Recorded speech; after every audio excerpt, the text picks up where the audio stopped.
Terbongkar. Ada 3 berita baru tentang Ferdy Sambo. Berita pertama, Panglima peringatkan keras, jangan sampai Bjorka menutupi mafia Sambo.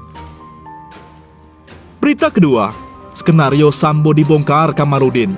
Sebut sang jenderal lobi istana lewat anggota DPR. Berita ketiga, akhirnya terungkap kondisi istri Om Kuat. Sebut Kuat Ma'ruf sering bermain wanita, singgung Putri Chandrawati. Mohon disimak baik-baik agar tidak salah paham. Inilah berita pertama. Panglima peringatkan keras, jangan sampai Bjorka menutupi mafia Sambo. Dalam seminggu ini, publik dihebohkan oleh Bjorka. Dia melakukan pembobolan database tingkat tinggi Indonesia, data tentang korespondensi, dan data pribadi Presiden Jokowi, data pribadi Luhut Panjaitan, Erick Thohir, Menkominfo, Johnny G. Plate, Puan Maharani, dan lain-lain dibongkar oleh Bjorka. Bjorka juga meretas data KPU. Dia mengklaim punya 100 juta data KPU, bahkan 1,3 miliar data SIM card. Pokoknya, Bjorka membuat kehebohan besar. Dia juga membongkar siapa yang membunuh penggiat HAM, Munir Said Tholib. Dia akan membongkar lagi data siapapun yang dianggap perlu dibeberkan. Bjorka mengatakan bahwa penguasa Indonesia tak akan bisa menemukan dirinya. Tak pelak lagi, hacker yang mengaku bermukim di Polandia ini menyita perhatian media massa dan publik. Harus diakui, peretasan oleh Bjorka memang menyenangkan. Sebab yang dia bongkar sejauh ini adalah data orang-orang penting yang berkuasa sewenang-wenang. Bjorka seolah menjadi bagian dari gerakan oposisi. Tetapi, benarkah Bjorka bertindak untuk menolong rakyat sebagaimana dia katakan sendiri? Tidak sederhana persoalannya. Ada sebagian orang yang meragukan independensi Bjorka. Bahkan, ada yang meyakini dia berada di lingkaran kekuasaan. Yang jelas, bongkar data yang dilakukan Bjorka berhasil mengalihkan perhatian publik dari aspek kejahatan mafia yang diduga dilakukan oleh Ferdy Sambo. Kita yang semula berharap Kapolri akan menghancurkan kelompok mafia Sambo yang melindungi perjudian dan peredaran narkoba, sekarang menjadi gagal fokus disebabkan kehebatan Bjorka. Tindakan yang dilakukan oleh peretasan ini memang gurih sekali, enak dibaca, dan menaikkan semangat juang untuk melawan kezoliman penguasa. Bjorka tampak berpihak ke publik yang melawan penguasa. Boleh jadi ini benar, namun belum tentu bagus bagi perjuangan untuk membersihkan Polri dari kelompok Sambo yang sangat kuat ini. Hari-hari ini perhatian publik pindah ke Bjorka karena memang orang senang data para penguasa zolim dibongkar. Tapi pada saat yang bersamaan, perhatian ke kasus Sambo menjadi kendor. Ada kesempatan orang-orang Sambo untuk mengatur strategi. Para pengamat mengatakan jaringan mantan Kadif Propam itu sudah terbangun luas dan kuat. Ulah Bjorka mengurangi tekanan terhadap pimpinan Polri. Kapolri Jenderal Listio Sigit Prabowo mulai merasa santai. Padahal jaringan Sambo diduga bekerja terus tanpa jeda. Listio tidak sepatutnya memperlihatkan seolah tak ada masalah genting di Polri. Di tengah euforia Bjorka saat ini, Kapolri merasa lepas dari tekanan publik agar Polri dibersihkan tuntas. Itu tak boleh terjadi. Kapolri jangan menyia-nyiakan momentum yang sangat mahal ini. Seharusnya pimpinan Polri melihat pertarungan antara good force, kekuatan baik, melawan evil force, kekuatan jahat. Di era Sambo ini sebagai pertarungan hidup dan mati. To kill or to be killed, menyingkirkan atau disingkirkan. Listio dan jenderal-jenderal yang baik semestinya berperan untuk menyingkirkan yang bobrok, bukan disingkirkan oleh mereka. Kita tidak perlu ikut larut dalam peretasan Bjorka.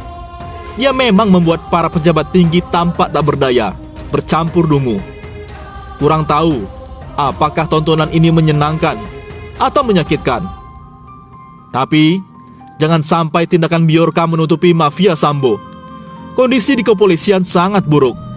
Kapolri Listio Sigit perlu diberi semangat dan kawalan agar dia tidak pura-pura membersihkan institusi ini dari praktek-praktek tercela. Berita kedua, skenario Sambo dibongkar, Komarudin. Sebut sang jenderal lobi istana lewat anggota DPR. Ini orangnya. Kuasa hukum keluarga Brigadir Pol Nofriansah Yosua Huta Barat, Brigadir J, Komarudin Simanjuntak membongkar skenario terbaru, Ferdi Sambo. Komarudin mengatakan bahwa Ferdi Sambo berusaha untuk melobi istana. Oleh karena itu, Komarudin meminta Presiden Joko Widodo untuk membentuk tim independen dalam penanganan kasus pembunuhan Brigadir J. Selain kecintaannya kepada institusi Polri, Komarudin menilai tim independen patut dibentuk atas dugaan keterlibatan satu di antara pimpinan komisi DPR. Hal tersebut disampaikan Komarudin Simanjuntak dalam keterangannya di Sapa Indonesia Pagi Kompas TV Rabu 14 September.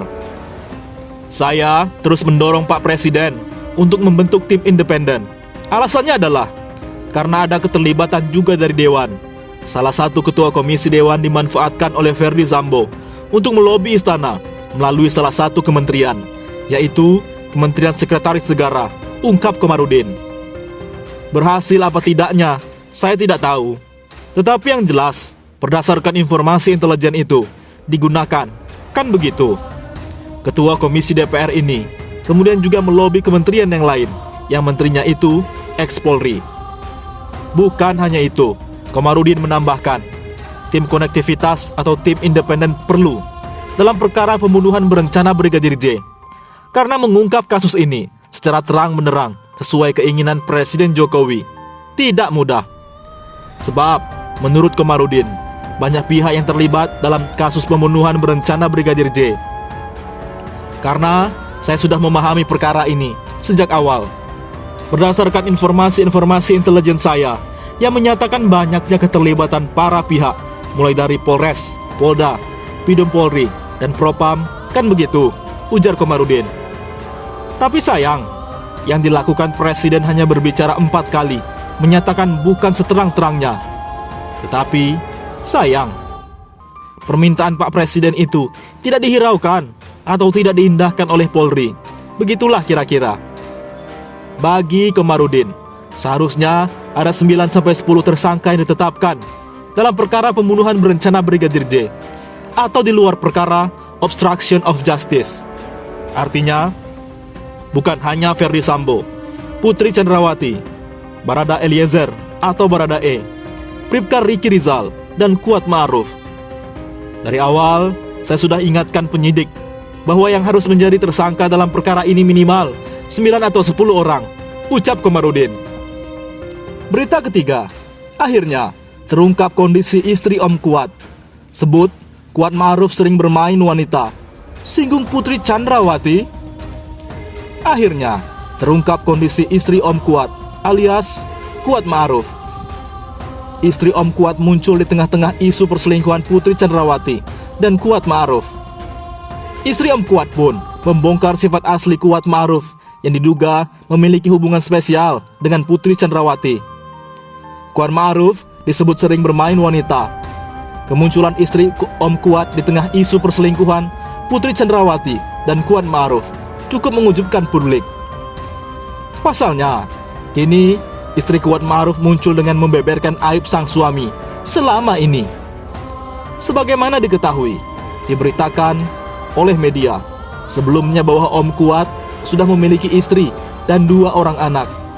Salah satu anaknya sudah SMA dan yang satunya masih kecil. Isu perselingkuhan Om Kuat dengan Putri Chandrawati, istri Ferdi Sambo ini, ternyata sudah sampai ke telinga istri Kuat Ma'ruf.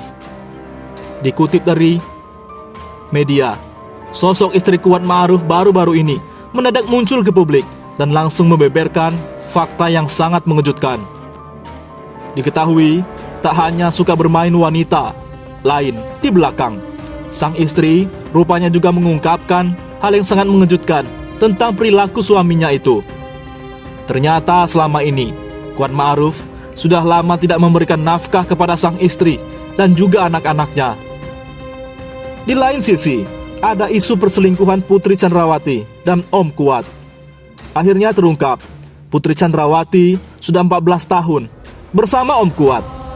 Bahkan, kebersamaan Putri Chandrawati dan Kuat Ma'ruf itu sejak Ferdy Sambo belum menjadi Jenderal Bintang 2. Kini, isu perselingkuhan Putri Chandrawati dan Om Kuat santer berhembus kencang. Om Kuat alias Kuat Ma'ruf hangat diperbincangkan setelah isu perselingkuhannya dengan istri Ferdy Sambo, Putri Chandrawati, terungkap ke publik. Sebagai informasi, disebutkan Om Kuat ternyata sudah 14 tahun lebih bersama keluarga Putri Chandrawati. Bukan orang baru. Om Kuat alias Kuat Ma'ruf merupakan orang terlama yang menjadi bagian dari keluarga Putri Chandrawati dan Ferdy Sambo. Disebutkan Om Kuat alias Kuat Ma'ruf bekerja bersama Ferdy Sambo dan Putri Chandrawati sejak sekitar tahun 2008, di mana Om Kuat bekerja di keluarga Putri Chandrawati saat Ferdy Sambo belum menjadi seorang jenderal. Om Kuat memiliki tempat yang spesial di hati Putri Chandrawati, lantaran disebut dirinya menjadi supir pribadi yang mengantar kemanapun Putri Chandrawati pergi. Bahkan, kini mencuat isu perselingkuhan Om Kuat alias Kuat Ma'ruf dengan Putri Chandrawati. Hal itu dibongkar mantan pengacara Baradae, Diolipa Yumara, beberapa waktu lalu dalam tayangan siaran televisi Tanah Air. Diolipa Yumara bongkar Om Kuat sudah lebih dari 10 tahun bekerja bersama Putri Chandrawati hingga memiliki tempat spesial di hati istri Ferdy Sambo. Dugaan hubungan terlarang istri Ferdy Sambo dan sang supir diungkapkan mantan kuasa hukum Baradae. Menurut Diolipa, Baradae mengaku mencurigai adanya hubungan terlarang yang terjadi antara istri Irjen Ferdy Sambo, Putri Chandrawati, dengan Kuat Ma'ruf, sopirnya sekaligus asisten rumah tangga. Jadi, Baradae atau Eliezer ini kan bilang, dan dia sudah merasakan. Eliezer ngomong, "Saya curiga bang, itu si Kuat ada main sama Putri." "Oh pantas," saya jawab, kata Diolipa.